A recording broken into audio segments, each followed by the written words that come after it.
esmu Latgalē, tāpat kā mana ģimene, visi mācījos skolā Viļānos pirmos savus gadus muzikas skolā, pēc tam, kad sāku mācīties skolā arī mācījos 3 gadus violi, citīgi folkloras deju krātuvē, Zinātņu akadēmijā. Tolaik Harijs Suna bija mans darba vadītājs, un viņš man ļāva tur nākt, un teica, nu, ja tev interesē, tad ej tur un pats meklē. Stāstā, teiksim, einam, šeinam, papārām. Redz, kur laba dancošana. Ja? Tā nebija dancošana, tā bija riņķu riņķošana. Dancošana kāda cita. Te tikai riņķotajā. Nu jā, vai tā ir īstā dancošana? Labs jautājums. No otras puses, griešanās, suseklis, Viļānu suseklis, ārkārtīgi, manuprāt, rituāla deja. Kaut kādi 92., 3., laikam, 4., nu kaut kas tāds, ja? Ārkārtīgi sarežģīts un grūts, lai gan pati kustība ir vienkārša, ja?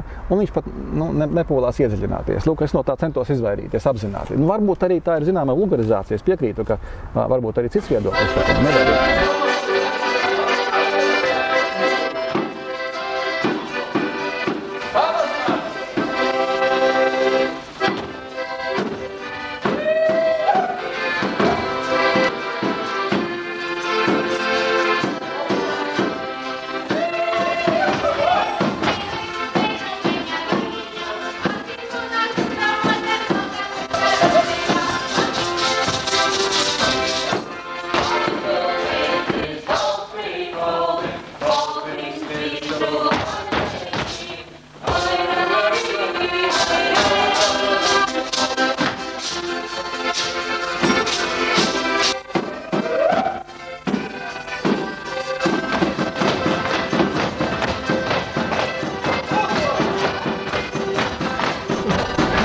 Apzināti kļūda. Un tagad es izēju cauri un skatās, ka man tur ir kļūda. Kur kļūda? Tev redzu viss smuki, tev nav nekādu kļūdu. Saku, nē, bet muzika nav tā. Kā nav tā?